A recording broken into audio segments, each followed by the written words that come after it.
Right, welcome back to Holistic Harvest. So we're just down here on the turmeric, I don't know, swale, micro swale, it's not very big.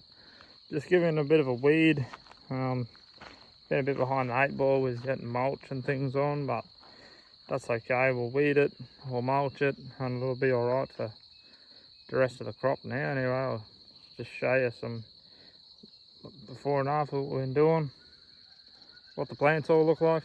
Looking good. So here it is. This is the weeded section. Alright, it's just grass mainly that we're taking out.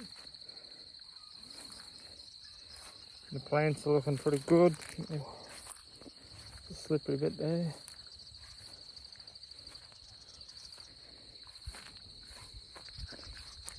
I know Willie's come down for a visit.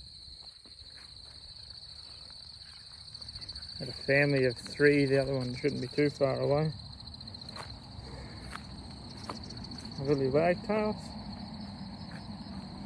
and the hen.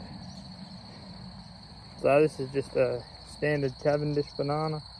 Don't have one of them yet, we've only just got your ladyfingers. Nice Cavendish. And then on the back of the swale we've just got some passion fruits which need to be trellised up. We've got a couple of gingers in there. One there, one over there. Haven't been very successful with ginger, but oh well, might be enough for us to eat. So everyone else who uses it out there might have to miss out. That plant there is called purslane. Yes, you can eat it. Put it in tea. It is a weed, it is a good weed though. And as we go down it changes where this piece of bark is, it changes to the turmerics. And they're all going really well. Some of them are starting to stem off into second shoots, which means the bulb's multiplying.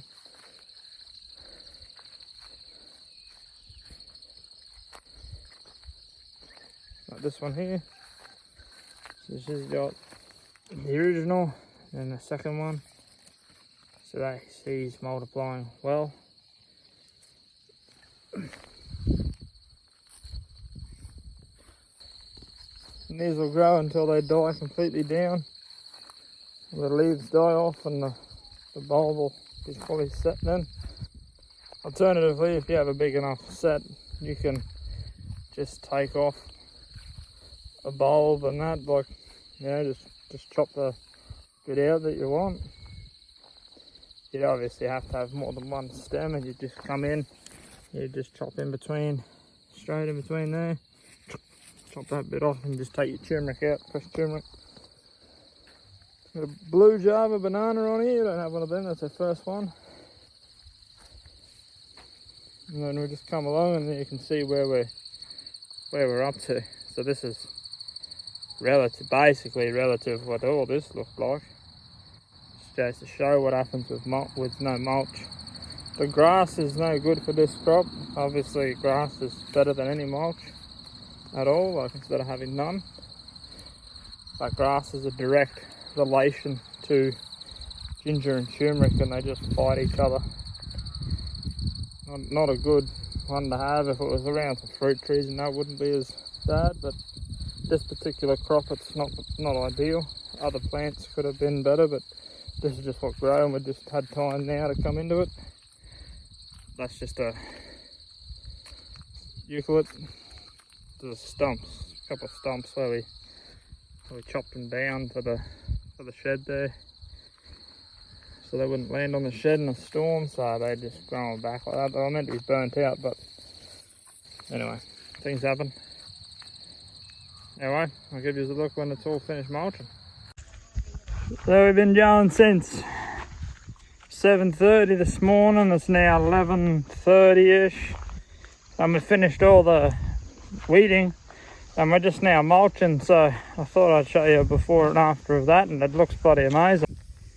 There's down the row the swale of the turmerics and the other plants we got in there, and then it comes and this is down looking against the mulched bed. Look at that. Doesn't that look good? and we get a little bit of water on and give them a bit of drink. Unless it's gonna start raining, a few dark clouds up there forming, so they get a rain.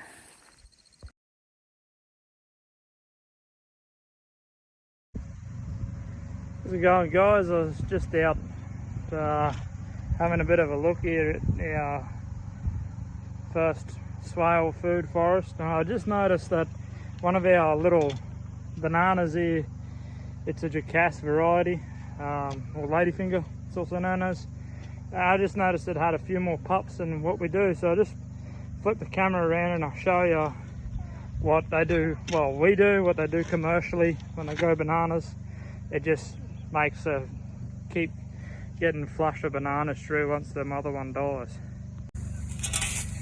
So, banana tree, okay, so you've got the grandmother, which is the big main leader one, and when it fruits you chop it down and then another ones will come through, so you'll have grandmother and the next biggest one, which is this one,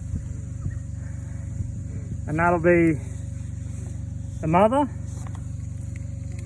and the daughter. And then so these other pups that you can see here, there's a couple, we'll pick them off and we'll transplant them, and they will go over next to the outhouse there on that swale. So that just makes every year or every time this grows up, depending on where you're living in the world, you'll always have three. So you'll have one coming up, one fruiting, and one little one. It is also said too that the big main corm that this plant will have, and you'll see when I chop one of these out, I'll chop one of these out and I'll show you. It's said that the main plant acts as like a big wick of nutrients and water up through it into the main corm, and then all these little ones come off of it, whether or not that's true or not, but it is definitely a thing to think about. Like when you think about it, it sort of makes sense.